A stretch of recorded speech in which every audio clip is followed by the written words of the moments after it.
السلام علیکم ورحمۃ اللہ۔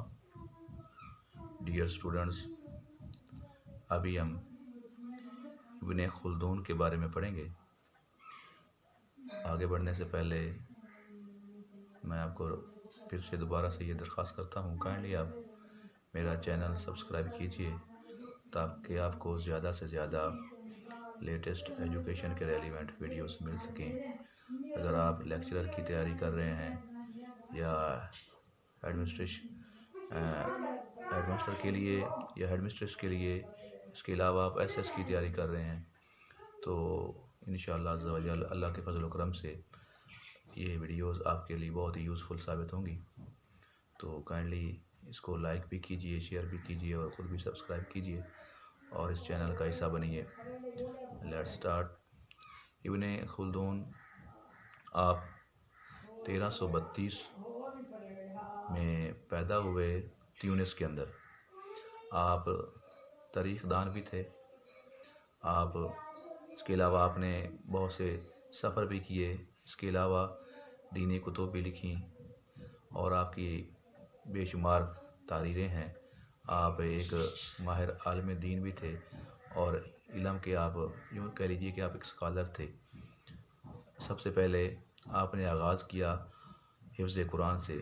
آپ نے قرآن اپنے مقامی علاقہ سے ہی ایک امام مسجد سے آپ نے وہ تعلیم حاصل کی، ان کے پاس آپ نے قرآن شریف حفظ کیا اور ابتدائی تعلیم اپنے والد محترم سے حاصل کی۔ اس کے بعد تیونس کے علماء سے پھر آپ نے مزید تعلیم جو ہے حاصل کی اور آپ تعلیم کے لیے مختلف علاقوں میں آپ جاتے رہے اور وہاں پہ آپ نے تعلیم پائی۔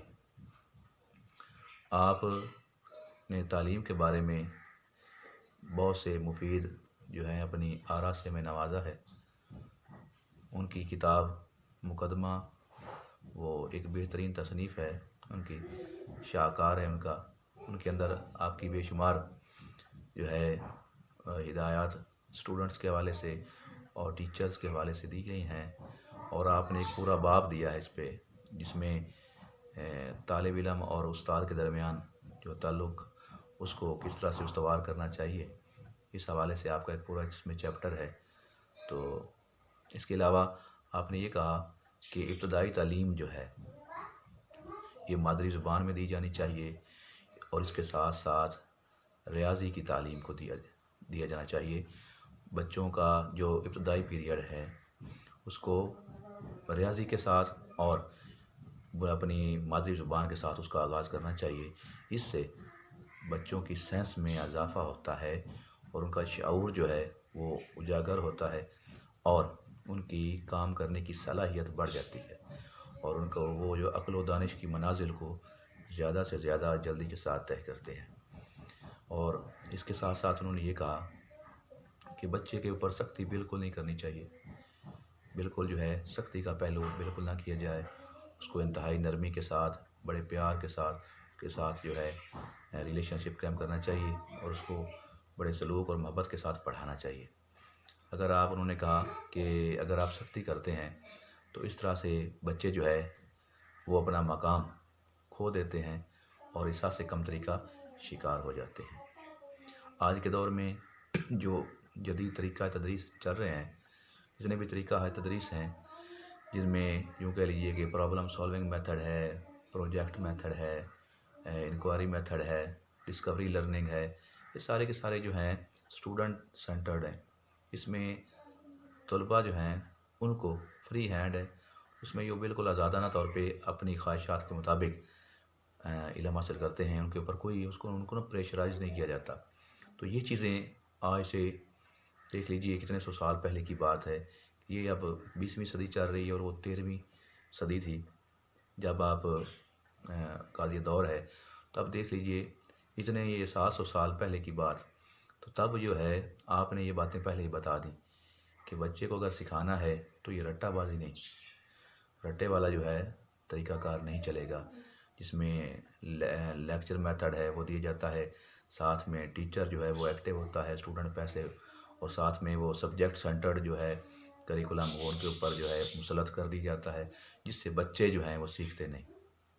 ان کو رٹوا تو جاتی چیزیں دی جاتی ہیں، رٹوا دی جاتی ہیں، لیکن اس کو وہ زندگی کا حصہ بنا نہیں پاتے۔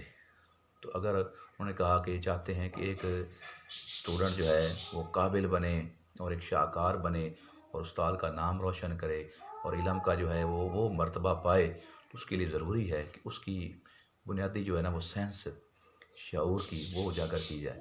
وہ کس طرح سے ہوگی؟ انہوں نے کہا وہ غور و فکر کرے۔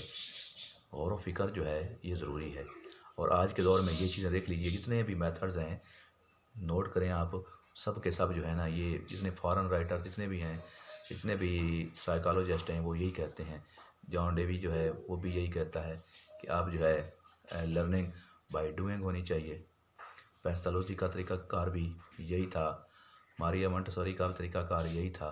تو سب کے سب کیا ہیں، اور اس مان نے بھی یہی کہا، تو سارے کیا کہتے ہیں، اسی بات پہ ان کا فوکس ہے کہ لرننگ جو ہے وہ بائی ڈوئنگ ہونی چاہیے۔ اس میں بچے کو سینٹرل پوائنٹ حاصل ہونا چاہیے، اور یہ باتیں آج سے 700 سال پہلے آپ نے بتا دی کہ اسٹوڈنٹ جو ہے اس کو بالکل آزادانہ طور پہ جو ہے نا علم سیکھنا چاہیے، رٹے بازی سے گریز کرنا چاہیے، اور استاد اور شاگرد کے درمیان ایک اچھا تعلق استوار ہونا چاہیے۔ استاد کو چاہیے کہ بچے کا خیال رکھے اور اس کو تعظیم دے، اور خود بھی تعظیم اس سے پھر وصول کرے اس کے عوض۔ یعنی کہ اگر اس کا احترام نہیں کرے گا، بلا وجہ بچے کو مارے گا، ڈانٹے گا، تو بچے کی جو ہے نا عزت نفس وہ مجروح ہوگی، جس سے وہ استاد کی قدر بھی چھوڑ دے گا، اور وہ ناکامیوں کی طرف، پستیوں کی طرف جو ہے، زوال کی طرف وہ چل پڑے گا، جس سے اس کو ناکامیوں کا سامنا کرنا پڑے گا۔ اس کے علاوہ آپ نے نصاب جو ہے، تعلیم کا نصاب، اس کو 2 حصوں میں ڈیوائڈ کیا تھا۔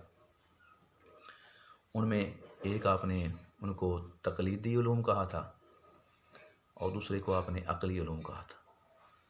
عقلی علوم، ان میں آپ نے انسان جو اپنے غور و فکر کے ساتھ، عقل و دانش کے ساتھ، شعور کے ساتھ علم کو سیکھتا ہے، ان کو انہوں نے عقلی علوم کا نام دیا۔ مثال کے طور پر جیسے فلسفہ، منطق، طبیعیات، اس کے علاوہ معدنیات وغیرہ، اور موسیقی وغیرہ، یہ سارا انجینئرنگ اور وکالت، یہ سبھی کا انہوں نے کہا کہ یہ کیا ہیں، یہ سارے کے سارے عقلی علوم سے ان کا تعلق ہے، اور ساتھ میں ان کو انہوں نے یہ کہا کہ یہ انسان کے اپنے بس کی بات ہے کہ وہ اپنے شعور سے، اپنے عقل و دانش سے ان علوم پر رسائی حاصل کرتا ہے۔ اس کے علاوہ انہوں نے دوسرا جو ہے اس کی کیٹیگری بتائی تھی، وہ تھی تقلیدی علوم۔ ان کو نقلی علوم بھی کہا گیا، یعنی کہ نقل کرنا، کاپی کرنا، یہ پہلے سے موجود ہو وہی سیکھنا۔ تو اس میں تقلیدی علوم میں یہ قرآن و حدیث، تفسیر، فقہ، لغت، یہ سارے کے سارے علوم جو ہیں انہوں نے کہا یہ تقلیدی ہیں، جو پہلے سے موجود ہیں، ان کے اوپر ان کو ہم نے صرف سیکھنا ہوتا ہے، لینا ہوتا ہے۔ لیکن باقی علوم جو ہیں ان کے میں آپ تبدیلی کر سکتے ہیں، غور و فکر کے بعد ان میں تبدیلی آ سکتی ہے، موڈیفیکیشن ہو سکتی ہے، لیکن ان میں موڈیفیکیشن نہیں ہو سکتی، جیسے ہیں ویسے کے ویسے آپ کو سیکھنے پڑیں گے۔ تو یہ تھے کچھ پوائنٹس یہ آپ کے حوالے سے، تو امید کرتا ہوں آپ کو اچھی طرح سے سمجھ لگ گئے ہوں گے۔ کائنڈلی اس ویڈیو کو شیئر بھی کیجیے، لائک بھی کیجیے، اور چینل کو سبسکرائب کرنا نہ بھولیے گا۔ انشاءاللہ تعالیٰ نیکسٹ ویڈیو کے ساتھ جلدی حاضر ہوتے ہیں۔ السلام علیکم ورحمۃ اللہ وبرکاتہ۔